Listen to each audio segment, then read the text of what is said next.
ప్రవీణ్ పగడాల సంస్మరణ సభ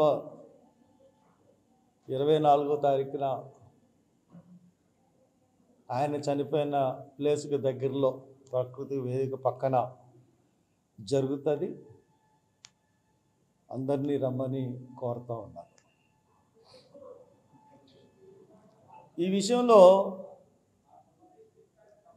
ప్రభుత్వం క్రైస్తవులకి వ్యతిరేకంగా ఎందుకు పనిచేస్తుంది?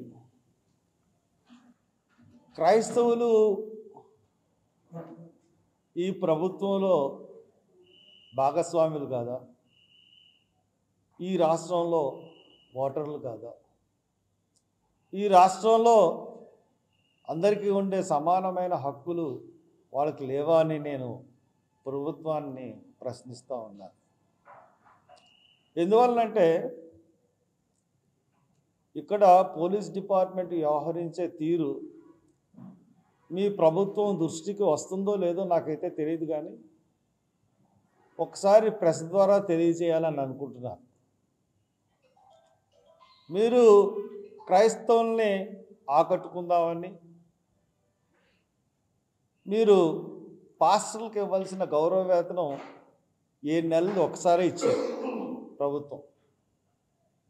కానీ కేంద్ర స్థాయిలో ఒక ప్రణాళికాబద్ధంగా క్రైస్తవుల్ని ప్రభుత్వానికి దూరం చేయాలని ఒక కుట్ర జరుగుతూ ఉంది. ఆ కుట్రలో భాగస్వాములు ఐజీ అండ్ ఎస్పీ. వీళ్ళిద్దరూ కూడా ఆర్ఎస్ఎస్కి సంబంధించిన వాళ్ళు పూర్వ హిస్టరీ తీసుకున్నప్పుడు. ఇప్పుడు ఎప్పుడూ లేదు. నాకు 47-48 సంవత్సరాల రాజకీయ చరిత్ర ఉంది. అటువంటి నాకు ఒక మీటింగ్ పెడతానంటే పెట్టుకోమంటారు, పెట్టనివ్వకుండా హౌస్ అరెస్టులు చేస్తారు, రానివ్వకుండా నిర్బంధం చేస్తారు, దారిలో కాసి రానివ్వకుండా చేస్తారు. In the first time on the history of Rajahmundry. ఇంతకుముందు ఇక్కడ ఏమన్నా చేశారేమో లేదో తెలియదు, కానీ ఏపీ పోలీసు ఏం చేస్తున్నారంటే ఈ తూర్పుగోదావరి పశ్చిమ గోదావరి 2 జిల్లాల్లోనూ కూడా ప్రతి చర్చిలో మీటింగ్ పెట్టి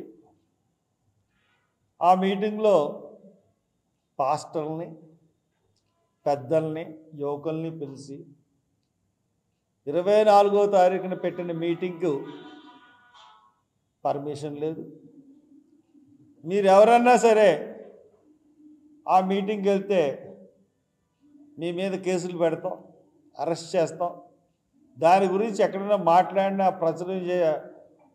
ప్రచురించిన సోషల్ మీడియాలో కనపడిన మిమ్మల్ని అరెస్ట్ చేస్తాం అని చెప్పి ప్రతి చర్చిలో కూడా మీటింగ్ పెడతాం.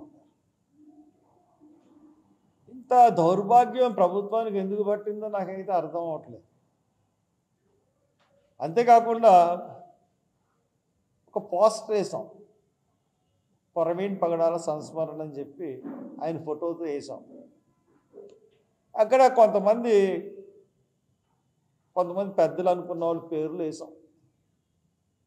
వాళ్ళందరినీ ఎంఆర్ ఆఫీస్కి చేసి 50,000 పూచీకత్తులు కట్టించుకుని బైండ్ ఓవర్ కేసులు పెట్టారు.